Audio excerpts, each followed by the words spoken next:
네, 오늘은 다니엘서 9장을 중심으로 원하시는 대로라는 제목으로 하나님의 말씀 함께 나누도록 하겠습니다. 자, 이번 주에는요, 제가 진접에 있는 같은 노회에 소속되어 있는 목사님의 교회에 방문을 했습니다. 자, 이유는요, 저희 교회 이제 유튜브를 보시더니 자막이 예쁘대요. 그래서 자막 넣는 법을 좀 알려달라, 가르쳐 달라고 하셔서 제가 이전에 다녀왔는데 그 교회의 자막을 또 다른 분이 보시고 이걸 좀 우리 교회도 해줄 수 없겠느냐 부탁을 하셔서 제가 가서 도와드리고 왔습니다. 네, 그런데 저는 이렇게 저보다 나이 많고 어른 목사님을 만나는 것을 참 좋아합니다. 저보다 훨씬 나이가 많으시고 목회 경험이 많으시기 때문에 그들을 만나면 제가 항상 배울 것이 많더라고요. 그분들과 대화를 하면서 그런데 그분이 저에게 이런 질문을 했습니다. 개척교회를 해보니까 어떠냐고. 부교육제 때보다 더 바쁘지 않냐고 저한테 물어보시더라고요. 자, 그래서 제가 생각해 보니까 부교육자 할 때보다 담임 목사가 되고 나서 더 바빠졌을까요? 아니면 덜 바빠졌을까요? 이제 지난주 설교도 이제 바쁨에 대한 설교였는데 이번 주도 그 목사님의 질문에 제가 좀 묵상이 되더라고요. 제가 부교육자만 13년 동안 부교육자를 했었는데 그때 정말 바빴습니다. 전도사였고 또 공부도 해야 됐고 교회 사역하고 또 그 당시에는 학교 앞에 항상 전도를 하고 나갔어요. 김윤희 목사님이 증인이십니다. 항상 학교 앞에 뭐 전도를 하러 나갔기 때문에 바빴는데 또 교회 행사가 좀 많아요. 교회 행사도 준비하느라 항상 분주했던 기억이 있습니다. 자, 되돌아보면 항상 치열하고 분주했어요. 그리고 10년이 훌쩍 넘은 지금 개척교회 담임이 되고 나서 덜 바빠졌을까? 더 편해졌을까? 생각해보면 그건 아닙니다. 여전히 바쁘고 분주해요. 특히나 정신적으로는 이전보다 더 많이 생각해야 되고 더 스스로 저 혼자 결정하는 것이 많아졌기 때문에 부담감도 높아지고 분주해졌습니다. 자, 분주하면 뭐가 많아질까요? 실수가 많아지거든요. 제가 실수하지 않도록 여러분의 중보의 기도가 필요합니다. 자, 아마 사회생활 또 회사생활 하시는 분들은 제가 어떤 마음인지 더 잘 아실 거예요. 평사원일 때는요, 맡고 있는 실무적인 일만 잘하면 돼요. 윗사람 눈치만 잘 보고 잘 움직이면 됩니다. 그런데 직급이 올라갈수록 이제 사장님 눈치도 봐야 되고 밑에 있는 사원들 인간관계나 업무 조율도 잘 해줘야 되기 때문에 실무는 안 하더라도 생각하거나 결정할 일들이 더 많아지기 때문에 바빠지는 것입니다. 자, 아마 현대인들 중에 바쁘지 않은 사람은 아무도 없을 거예요. 심지어 우스갯소리로 이런 말이 있어요. 백수가 바빠 죽는다. 백수가 어떻게 바빠 죽겠어요. 그래서 한 철학자는 이 사회를 보고 피로사회다 이렇게 정의를 했습니다. 우리의 에너지가 상당히 많이 과잉되어 있다는 것이죠. 내가 가진 에너지보다 바쁘게 뛰느라 우리는 필요한 것입니다. 자, 또 어느 철학자는 현대인을 향해서 이렇게 말했습니다. 소진된 인간이다. 이제 피로라는 것은 자고 일어나면 회복이 되잖아요. 근데 소진은 뭐예요? 번아웃 됐다는 것이죠. 타버렸다는 것입니다. 무기력해지고 삶의 의미를 잃어버린 그 상태를 말합니다. 자, 여기 젊은 분들도 있지만 내가 돈 많아지고 직장에서 직급도 높아지면 편해질까요? 이렇게 생각을 했더라면 우리가 이 땅을 밟고 살아가는 동안에는 여러분 불가능하다고 생각하시면 마음이 훨씬 편합니다. 여러분들은 죽을 때까지 바쁠 거예요. 저도 마찬가지고요. 자, 그렇다면 우리는 늘 이렇게 분주함에 이끌려서 살아가야 하는가? 아니죠. 우리에게는 분명 안식이 필요합니다. 자, 때문에 우리의 삶이 분주함에 끌려가지 않는 이런 견고한 삶이 되기 위해서는 우리에게 반드시 필요한 것이 있다면 그것은 바로 지혜입니다. 때로는 명철, 총명, 지식 이런 것들이 필요한데 좀 더 통합적으로 말하면 우리에게는요 통찰력이 필요하다는 거예요. 통찰력. 여러분 통찰력이 무엇입니까? 내 눈앞에 보이는 한참만 보는 것이 아니라 좀 더 멀리, 좀 더 깊이 좀 더 넓게 볼 수 있는 안목이 바로 통찰력입니다. 여러분 한번 깊게 생각해 보세요. 우리가 지금 왜 바쁠까요? 눈앞에 보이는 일들 때문에, 사소한 일들 때문에 우리가 분주하잖아요. 물론 중요한 문제도 있겠지만 당장 눈앞에 보이는 일들만 분주하게 처리하다 보니까 우리는 더 멀리, 더 깊이, 더 넓게 못 보는 것이 아닌가 우리의 삶을 돌아보게 됩니다. 자, 우리가 함께 나누고 있는 다니엘서를 보세요. 다니엘서는 포로로 끌려간 이야기잖아요. 바벨론의 포로로 끌려가서 또다시 메대와 바사의 포로가 된다는 그런 이야기입니다. 자, 억압받고 어려운 시절에 다니엘에게 나타난 하나님은요, 너희 힘들지? 이 문제는 이렇게 해결해야 돼.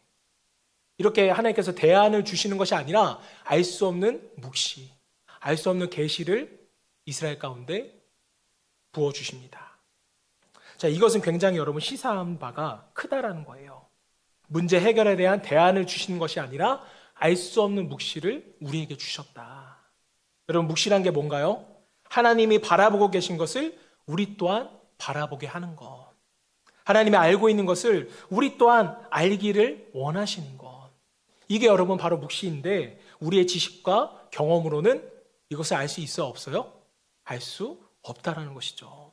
자, 그래서 다니엘의 시대와 마찬가지로 핍박이 심했던 초대교회 시절 사도 바울은요, 우리에게 이런 말을 했습니다.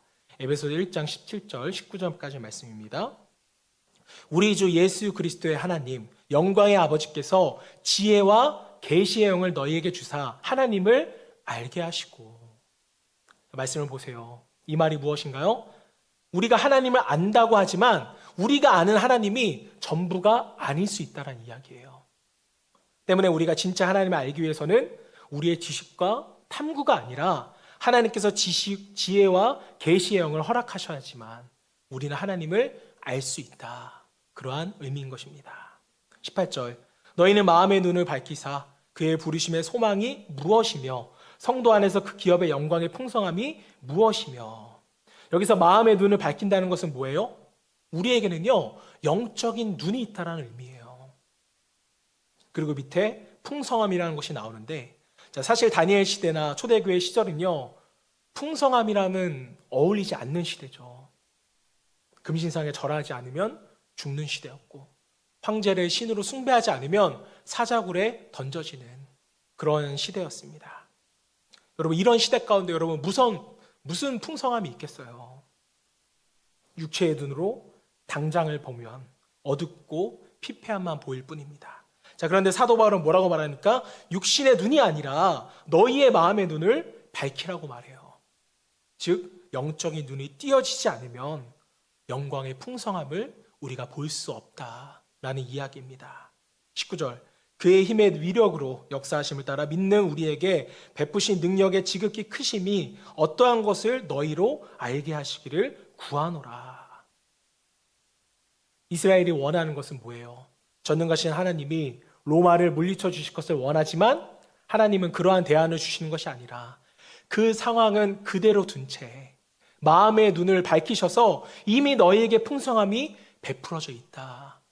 이미 너에게 능력이 있다라는 것을 알게 하신다는 것입니다. 사랑하는 여러분, 이게 우리가 믿는 하나님이라는 것을 여러분들이 아셨으면 좋겠어요. 체험하셨으면 좋겠습니다.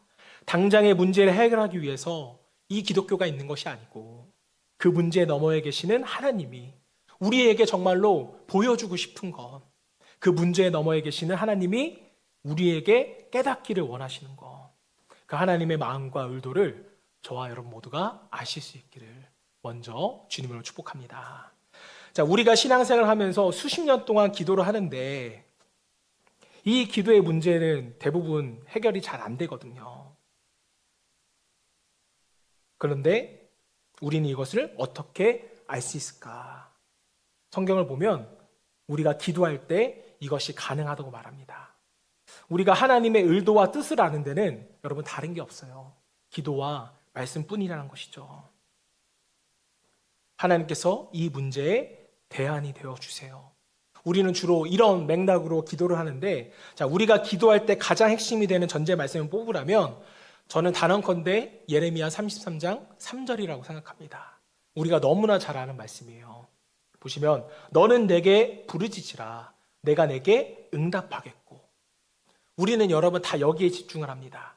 부르짖으라 응답하겠고. 자, 때문에 내가 하나님께 간절한 마음으로 기도의 내용을 구하면 하나님은 내가 기도한 대로 응답하실 거야. 이렇게 여러분 대부분 우리가 생각을 해요.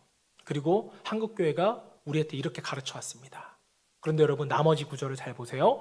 내가 알지 못하는 크고 은밀한 일을 내게 보이리라.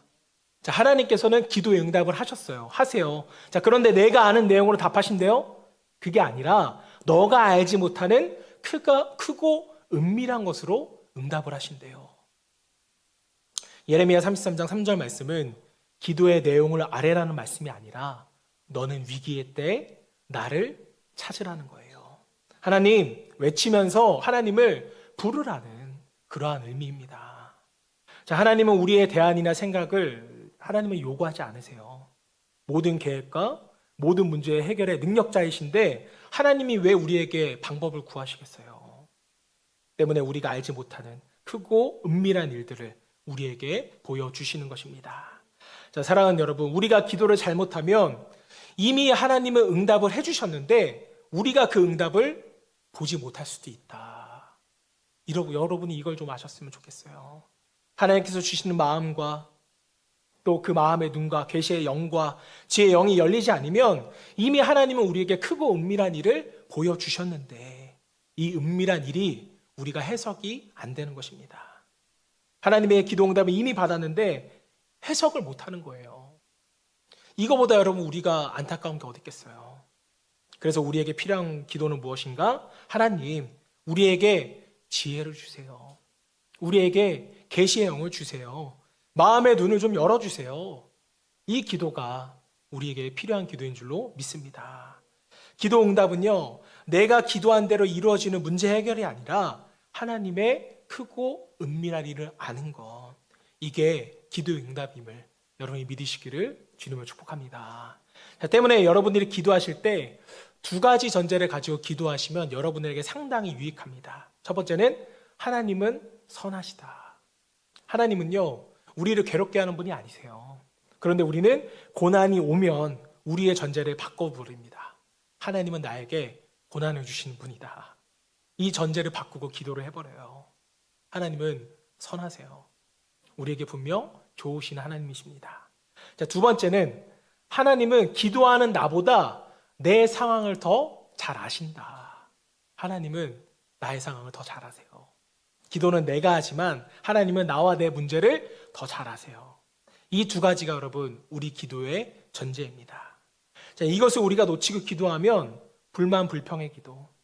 하나님이 내 상황을 모르니까 내가 이렇게 어렵지 라고 생각하면서 하나님 좀 내 상황을 알아주세요. 계속 이렇게 주저리 우리의 상황을 나열하는 기도를 하게 됩니다. 또 나열하는 대로 안 되면 어떻게 돼요? 시험 들고 교회를 떠나게 되죠. 아닌 것 같으세요? 저는 너무나도 이런 분들 많이 봤습니다. 사랑하는 여러분, 선하신 하나님은 나보다 나를 더 잘 아신다. 그 하나님께 우리는 기도하러 나가야 돼요. 다른 것이 없습니다. 그 하나님께 지혜를 구하고 통찰을 구하고 계시의 영을 달라고 기도하는 것, 이것이 바로 우리의 기도여야만 합니다. 오늘 다니엘서도 9장도 같은 맥락이에요. 다니엘은 지금 7장, 8장을 통하여서 하나님이 주시는 계시를 환상으로 보았습니다. 그 결과 나에게 하나님의 뜻이 보여졌구나. 기분이 막 상쾌하고 좋은 것이 아니라 그냥 자빠져 버리는 거예요. 오히려 더 힘이 빠지는 것입니다. 7장에서 네 마리 짐승 그 환상을 보고 다니엘은 어떻게 했어요? 7장 28절이에요. 그 말이 이에 그친지라 나 다니엘은 중심에 번민하였으며 내 얼굴빛이 변하였으나 내가 이 일을 마음에 간직하였느니라. 번민하였다. 얼굴빛이 변하였다. 다니엘이 지금 걱정 근심에 빠져 있는 거예요. 왜요? 하나님의 묵시, 계시를 보고도 해석할 수 없으니까. 모르니까. 너무 크고 은밀해서 다니엘로서는 해석이 안 되는 것입니다. 8장에서도 순연소가 나오고 순양이 나오고 천사가 와서 그것을 해석해 줬음에도 불구하고 그 결론이 뭐예요? 8장 27절이에요. 이에 나 다니엘이 지쳐서 여러 날을 앓다가 일어나서 왕의 일을 보았느니라. 내가 그 환상으로 말미암아 놀랐고 그 뜻을 깨닫는 사람도 없었느니라. 역시나 8장에서도 하나님의 계시가 너무 크고 은밀해서 못 깨달아요. 때문에 지치고 힘이 드는 것입니다. 여러분, 한 치 앞도 못 보는 것이 사람인데 우리가 여러분 미래를 어떻게 알겠어요? 경험해 본 적도 없고 해석이 안 되니까 그냥 끙끙 앓는 것입니다.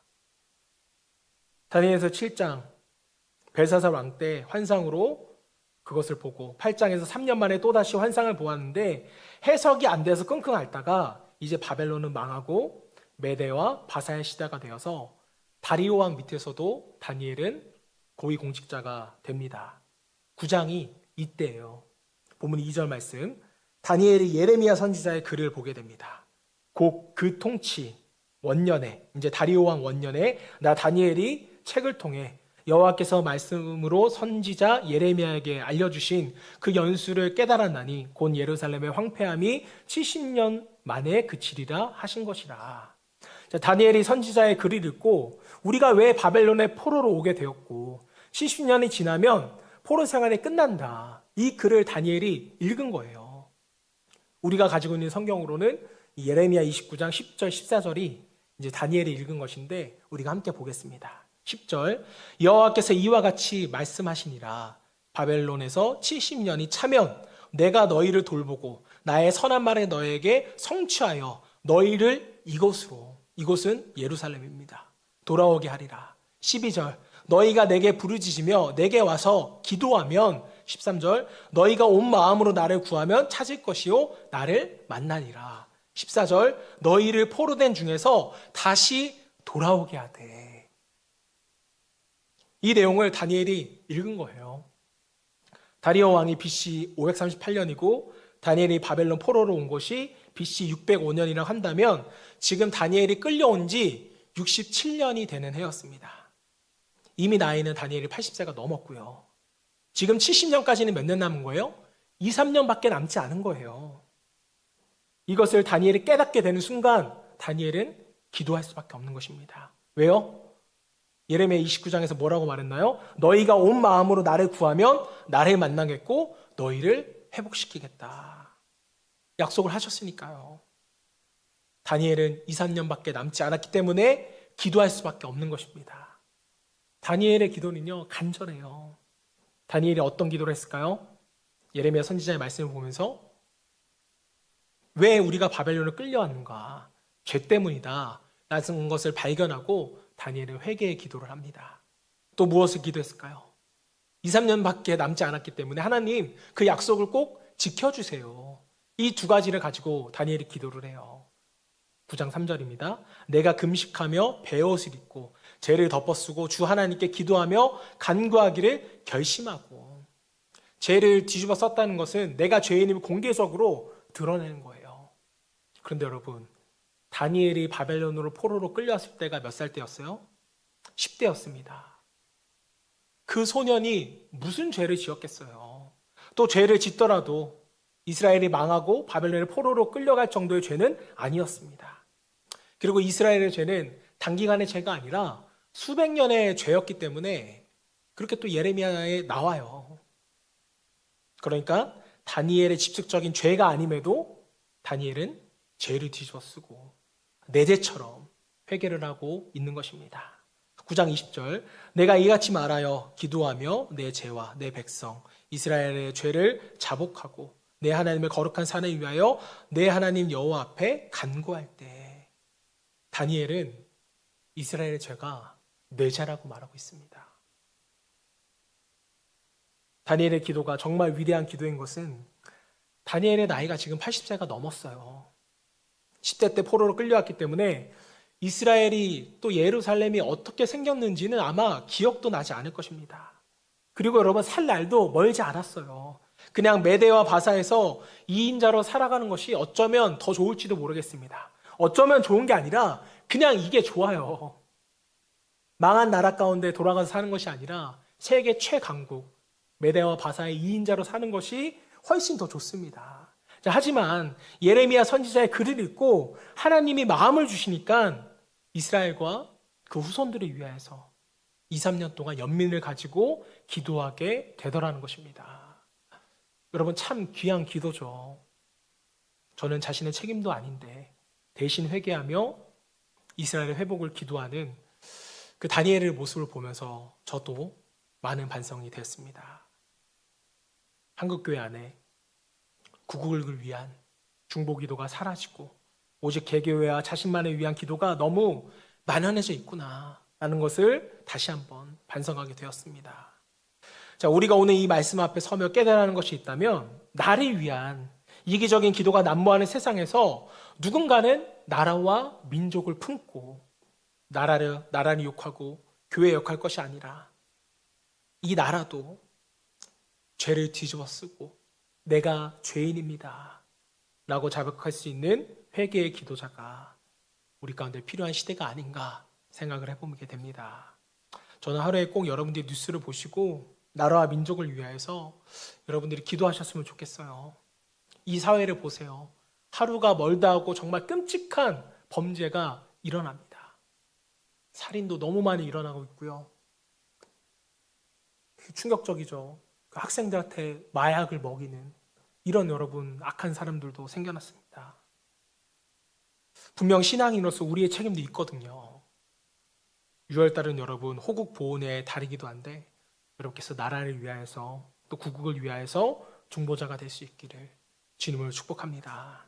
자, 그런데 다니엘이 이렇게 나라를 위하여 중보기도 한 것도 너무 나라를 위하여 중보기도 한 것도 너무 귀한데 저희가 더 주목해야 할 것은요. 중보기도하는 그 다니엘을 향한 하나님의 반응이에요. 하나님의 응답. 제가 하나님의 응답이라고 하지 않고 반응이라고 말씀을 드렸습니다. 자, 앞서 예레미야 33장 3절 말씀을 보면 응답이라는 것은 내가 기도하는 것이 그대로 이루어지는 것. 이것을 제가 의미하는 것이 아니라고 말씀을 드렸어요.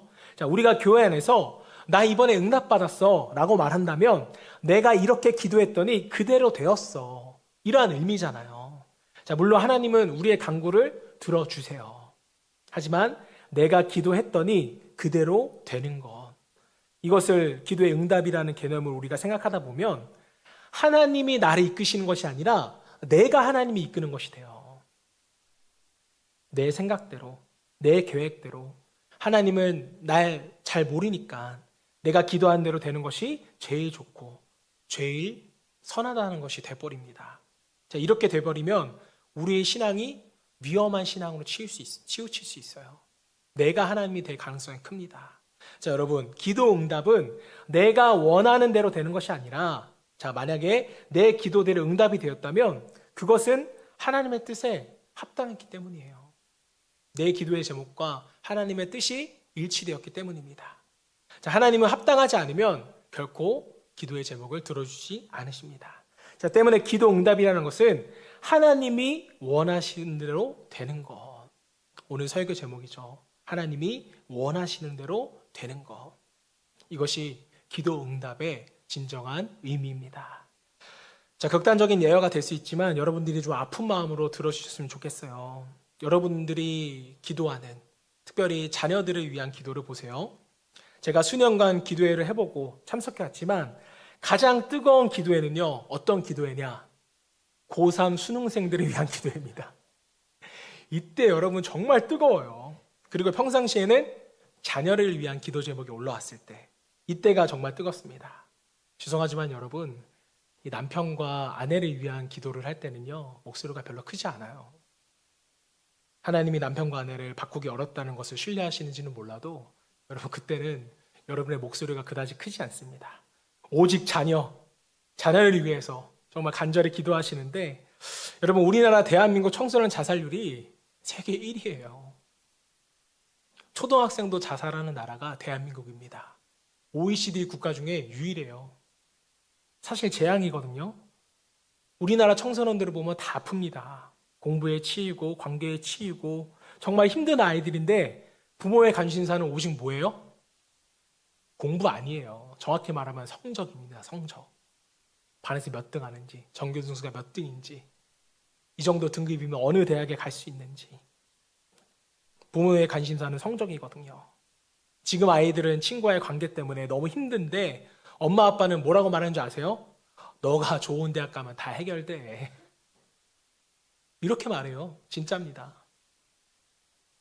고민이 많아요. 자녀들이 뭐라고 말씀하시는지 아세요? 성공하면 다 해결돼. 이게 맞나요?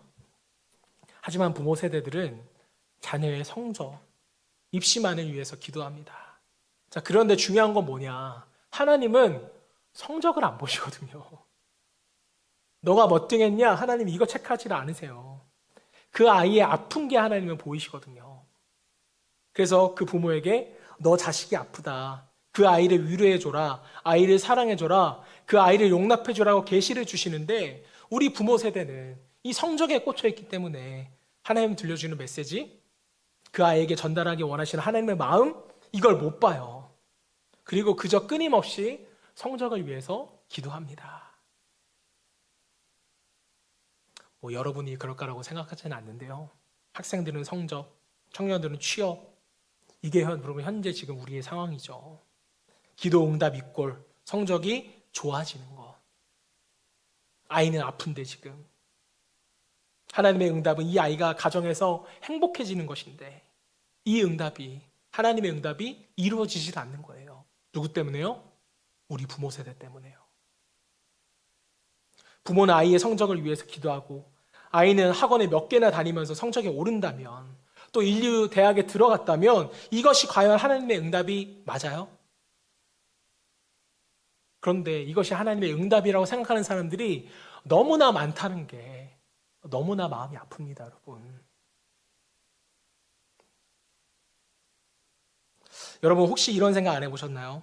우리의 기도가 다 응답된다면 세상은 어떻게 될까? 우리의 기도가 다 응답된다면 세상은 어떻게 될까? 여러분 어떻게 될 것 같으세요? 천국이 될 것 같아요? 지옥이 될 것 같아요? 저는 지옥이 될 거라고 생각합니다. 우리가 하고 있는 이기적이고 나만을 위한 기도가 다 성취된다? 성취될 수도 없겠지만 성취된다고 해도 문제라는 거예요. 전교 1등 한 학교에 몇 명이에요? 한 명이에요. 반 1등 한 반에 몇 명이에요? 한 명이에요. 나머지 19명은 죽어야 1등 한 명이 나옵니다. 다 1등이 될 수 없는데 그만큼 우리의 기도에는요 문제가 있다는 거예요. 그래서 어쩌면 하나님이 우리의 기도대로 응답을 해주시지 않는 것은 이 땅을 천국으로 만들기 위한 그 하나님의 노력이 아닐까 라는 생각을 해보게 됩니다. 사랑하는 여러분, 하나님은 내가 원하는 대로 주시는 하나님이 아니고 내가 하나님을 간절히 찾으면 그분은 우리를 향해서 눈을 돌리시고 반응하시는데 나보다 나를 더 잘 아시는 하나님, 그 하나님은 대안을 가지고 계시신다.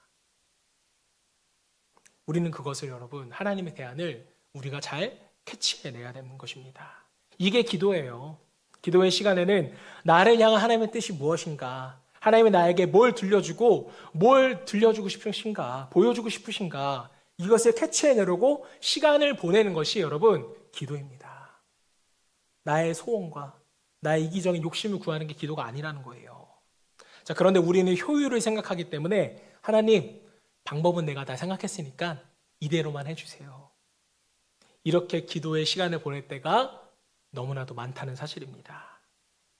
자, 그래서 진짜 기도 받는 사람, 응답을 받은 사람은요 이렇게 말해요. 목사님, 집사님, 제가 드디어 알았습니다. 하나님 원하시는 것이 바로 이거였네요. 제가 그동안 깨닫지 못했는데 하나님이 이번 일을 통하여서 깨닫게 해주셨습니다. 내가 생각하는 것보다 하나님이 주신 것이 더 좋은 것이었네요. 이게 여러분 진짜 기도 응답 받은 사람들의 간증인 줄로 믿습니다. TV에 나오는 간증들, 내가 이거 구했는데 이거 주셨다? 그럼 하나님이 원하시는 간증 아니에요. 하나님이 원하시는 기도의 응답도 아닙니다. 다니엘이 열심히 회개하고 2, 3년 남았는데 이스라엘 회복을 위하여 하나님의 뜻대로 기도했더니 여러분 드디어 하나님이 반응하셨어요. 응답을 하셨습니다. 9장 21절이에요. 곧 내가 기도할 때 이전에 환상 중에 본 그 사람 가브리엘이 빨리 날아서 저녁 제사를 드릴 때 즈음에 내게 이르더니, 하나님이 가브리엘 천사를 보내셔서 기도 응답을 하는 거예요. 그런데 하나님의 기도 응답이 의외입니다. 다시 말하면 다니엘이 생각한 기도의 응답이 아니었다는 것이죠. 다니엘이 원한 하나님의 응답은 뭐예요? 다니엘아, 걱정하지 마. 내가 이스라엘을 회복시킬 회복시킬 것이고 이제는 절대 바벨론과 같은 악한 나라 속국으로 이스라엘을 두지 않을 거야. 다니엘이 원하는 기도의 응답이 이거 아니었겠습니까? 그런데 전혀 아니에요. 그런데 이 하나님의 응답이 우리의 신앙생활에 있어서 매우 중요한 메시지를 우리에게 줍니다. 9장 22절, 23절 내게 가르치며 내게 말하여 이르되 다니엘아 내가 이제 내게 지혜와 총명을 주려고 왔느니라. 여러분 혹시 여러분들 중에 이거 원하시는 분 있으세요?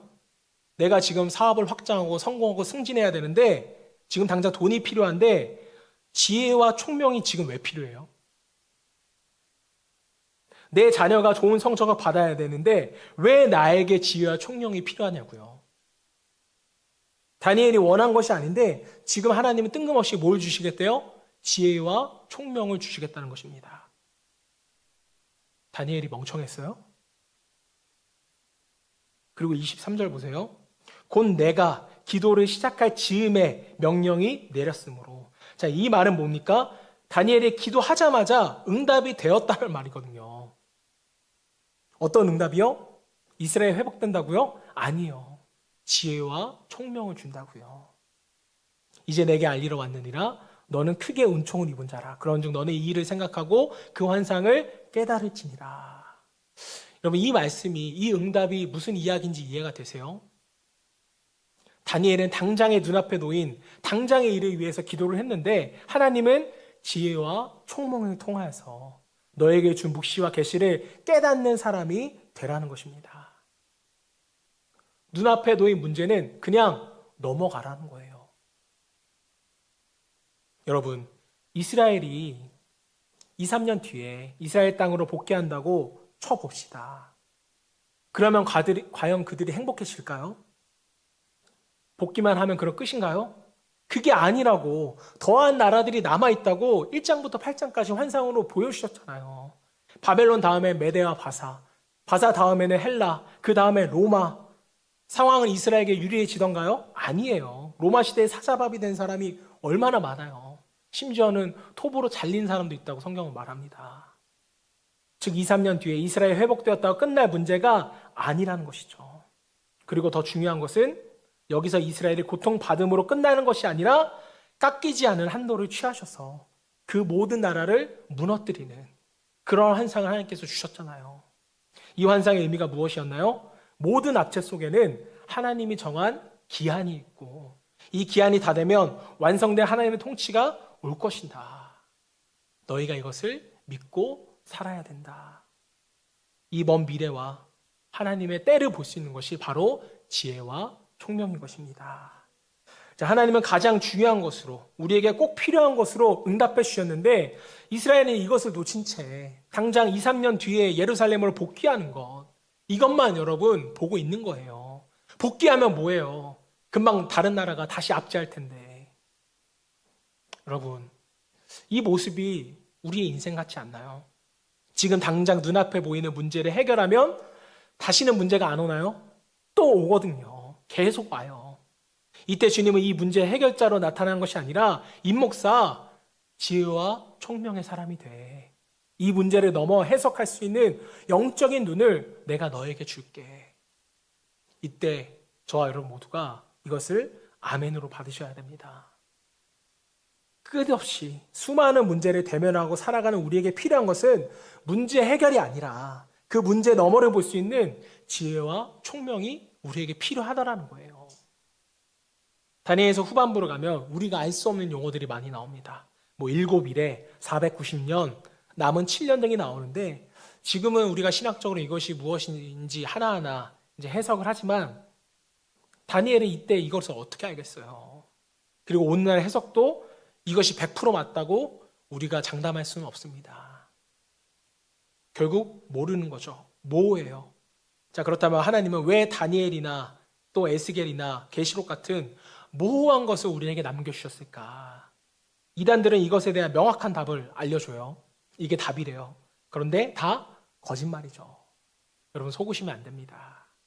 자, 하나님은 이런 미스테리한 수수께끼를 통하여서 끊임없이 하나님 앞에 나아가라는 거예요. 주님, 지혜와 총명을 주세요. 우리가 이것을 깨달아 알 수 있도록 은혜를 주십시오. 혼란스러운 이 시대 가운데 주님이 인도하여 주옵소서. 계속해서 주님의 뜻을 위하여서 기도하라는 주님의 뜻인 것입니다.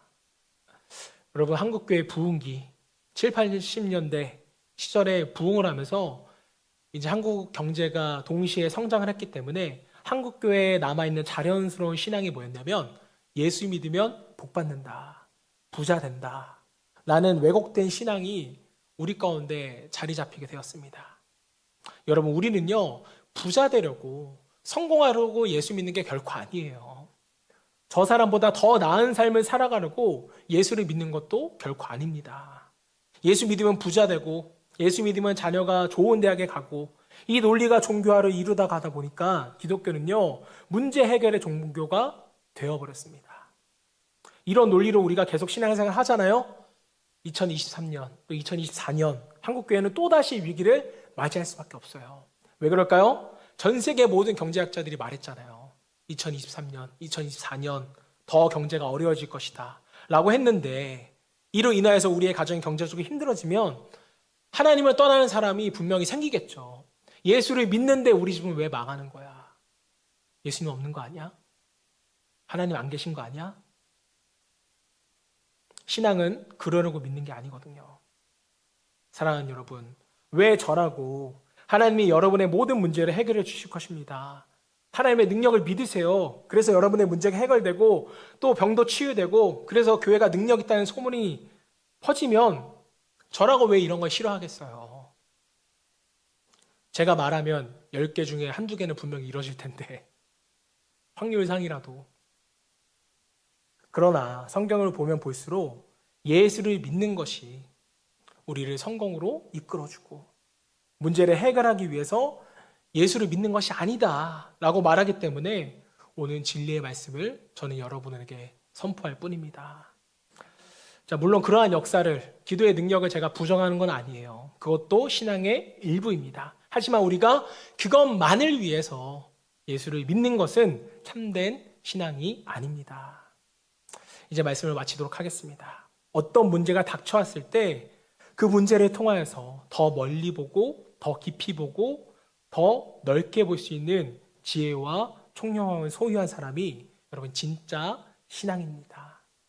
때문에 지혜와 통찰이 있는 사람은 분주해하지 않아요. 왜 그럴까요? 그 너머를 볼 수 있기 때문에. 또 한순간에 무너지지도 않습니다. 낙심하지도 않아요. 왜일까요? 하나님의 계획과 약속을 신뢰하기 때문입니다. 아직 오지 않은 것에 대한 믿음이 있기 때문이에요. 선하신 하나님, 좋으신 하나님, 나보다 더 나를 잘 아시는 주님께서 나를 위한 계획이 있을 것이다. 하나님의 때를 기다리는 것입니다. 사랑하는 여러분, 이 지혜라는 통찰이라는 것을 소유하고 하나님이 보여주시고 들려주시는 것에 관심을 가지고 거기에 우리의 초점을 맞춰서 신앙생활을 할 수 있는 성숙한 그리스도인 되시기를 주님으로 축원합니다.